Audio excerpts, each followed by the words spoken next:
Hello students, welcome back to our channel. So last video நம்ம notification அதாவது ஒரு முக்கியமான நோட்டிஃபிகேஷன் பார்த்துருந்தோம். அதாவது எம்சிசி ஆல் இந்தியா கோட்டாவோட கவுன்சிலிங் டேட் எக்ஸ்டெண்ட் பண்ணனால கீழே தமிழ்நாடு செலெக்ஷன் மெடிக்கல் செலெக்ஷனோட கவுன்சிலிங் டேட்டையும் எக்ஸ்டெண்ட் பண்ணியிருந்தாங்க. அதே மாதிரி இப்போ ரீசெண்டாக ஆல்ரெடி நம்ம இந்த வீடியோ உனக்கு கொடுத்துருந்தோம். பட் இப்போ அப்டேட்டடாக இன்னைக்கு டேட்டில் அதாவது 4th ஆகஸ்ட் இங்கே பார்த்தா அப்படின்னா செலெக்ஷன் கமிட்டி நம்மளோட டிஎன் மெடிக்கல் செலெக்ஷன் இருக்குல்ல. ஸோ அதில் பார்த்தீங்கன்னா இப்போ லாஸ்ட்டாக வந்திருக்க நோட்டிஃபிகேஷன் இந்த நோட்டிஃபிகேஷன் தான் இங்கே இருக்குது. ரிவைஸ்டு ரைட்டா இங்கே பாரு ரிவைஸ்டு ஃபீஸ் டீடைல்ஸ் இருக்கா. ஸோ ஒரு சிலரோட revised fees details supreme court என்ன பண்ணியிருந்தாங்க, செல்ஃப் ஃபைனான்சிங் நீங்கள் வந்து எக்கச்சக்கமாக வாங்கக்கூடாது, நீங்கள் முன்னாடியே அப்ரூவல் வாங்கிக்கணும், அதை டிஸ்க்ளோஸ் பண்ணுங்கள், எல்லாருக்கிட்டையும் ஓப்பனாக சொல்லிடுங்க அப்படின்னு. பசங்களா நம்ப மாட்டீங்க, ஒரு காலேஜில் 2,70,000 ஒரு வருஷத்துக்கான மெஸ் ஃபீஸ் எல்லாம் இருக்குது. ஸோ ஒரு சிலரால் அவைல் பண்ண முடியும், அவங்க அவைல் பண்ணிக்கலாம். இல்லைன்றவங்க அவங்களுக்கு ஏற்ற மாதிரி நீங்கள் செல்ஃப் ஃபினான்சிங் உங்கள் மார்க்குக்கும் சேர்த்து நீங்கள் என்ன பண்ணணும், செல்ஃப் ஃபினான்சிங்லாம் போட்டுக்கலாம்.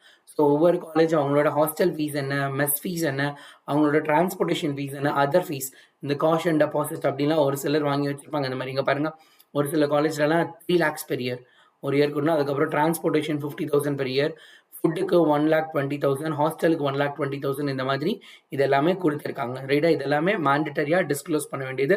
ஸோ டிஸ்க்ளோஸ் பண்ணியிருக்காங்க. இதில் பார்த்தீங்க அப்படின்னா Dhanalakshmi Srinivasa medical college hospital Perambalur, so இவங்களோட மெஸ் ஃபீஸ் மட்டும்தான் கொஞ்சம் அதிகமாக இருக்குது. பார்த்தீங்க அப்படின்னா 22.5 into 12 ஒரு வருஷத்துக்கு 12 மாதத்துக்கு போட்டோம்.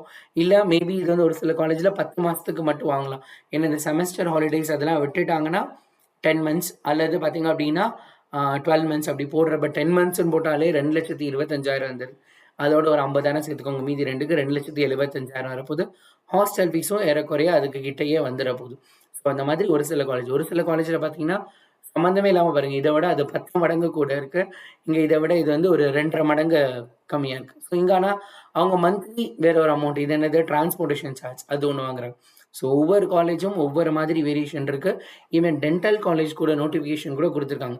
டே ஸ்காலருக்கு என்ன ஃபீஸ் மெஸ் ஃபீஸு, ஹாஸ்டலருக்கு என்ன மெஸ் ஃபீஸ், இது எல்லாத்தையுமே மென்ஷன் பண்ணியிருக்காங்க பாருங்கள். ஸோ ஒவ்வொரு காலேஜும் அவங்களோட செல்ஃப் ஃபினான்சிங்கில் அவங்கவுங்களுக்கு என்னென்ன, ஏன்னா அவங்க கொடுக்குற இன்ஃப்ராஸ்ட்ரக்சரும் அந்த மாதிரி இருக்கலாம். ஸோ அதனால தான் அவங்க கொடுத்துருக்க போகிறாங்க. ஸோ அது ரிலேட்டடாக இருக்கக்கூடிய எல்லா விஷயமே, ஸோ ஏசி ரூம்னா என்ன, நான் ஏசி ரூமுக்கு என்ன அக்காமடேஷன், அதுக்குரியான டீட்டெயில் எல்லாத்தையுமே ரொம்ப கிளியராக சுப்ரீம் கோர்ட் கொடுக்க சொன்னனால எல்லாத்தையும் ரொம்ப கிளியராக கொடுத்துட்டாங்க. ஸோ மதுரை வேலம்மாள் காலேஜில் இருக்கிறது நிறைய பேர் என்னென்ன விஷயங்கள் இங்கே பாருங்கள், அவங்க 1 yearக்கு என்னென்ன ஃபீஸ் வாங்குறாங்க அப்படிங்கிறத ஃபுல்லாக ஸ்பெசிஃபை பண்ணிட்டாங்க எல்லாமே. ஸோ என்னென்னா அதில் கொடுத்துருவோம் அம்யூனிட்டிஸ் அப்படிங்கிறதையுமே மென்ஷன் பண்ணி எல்லாமே கொடுத்துட்டாங்க. ஸோ இந்த மாதிரி இருக்க கீழே டென்டல் காலேஜ் அதுக்குரிய டீட்டெயில்ஸும் கொடுத்துட்டாங்க.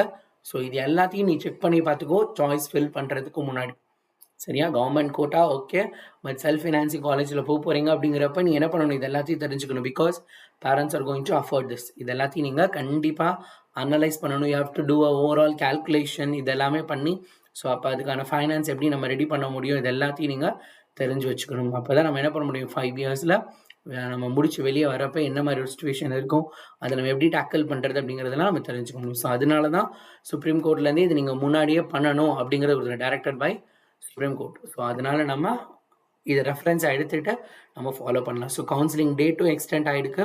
ஸோ கொஞ்சம் பொறுமையாக சாய்ஸ் ஃபில் பண்ணி சாய்ஸ் லாக் பண்ணுறதுக்கு முன்னாடி பொறுமையாக என்ன பண்ணுங்கள், நீங்கள் லாக் பண்ணுங்கள். 6ஆம் தேதி நைட்டு 11 மணி வரைக்கும் டைம் இருக்குது. அதுக்காக நைட்டு 11 மணி வரைக்கும் தயவு செஞ்சு என்ன அப்படின்னா லாக் பண்ணாமல் வச்சுக்காதீங்க. ஸோ 6ஆம் தேதி ஏர்லி மார்னிங் அல்லது 6ஆம் தேதியே கண்டிப்பாக பண்ணிடுங்க. ஏன்னா நிறைய பேர் லாஸ்ட் மினிட்ல பண்ணுவாங்க, நீங்களும் அந்த டைமில் பண்ண தேவையில்லை. ஸோ முன்னாடியே முடிச்சு வச்சுருங்க. ஓகே, ஸோ கண்டிப்பாக இந்த வீடியோ யூஸ்ஃபுல்லாக இருக்கும்னு நினைக்கிறேன். மறக்காமல் நம்ம சேனலை சப்ஸ்கிரைப் பண்ணுங்க. டடா, பாய்.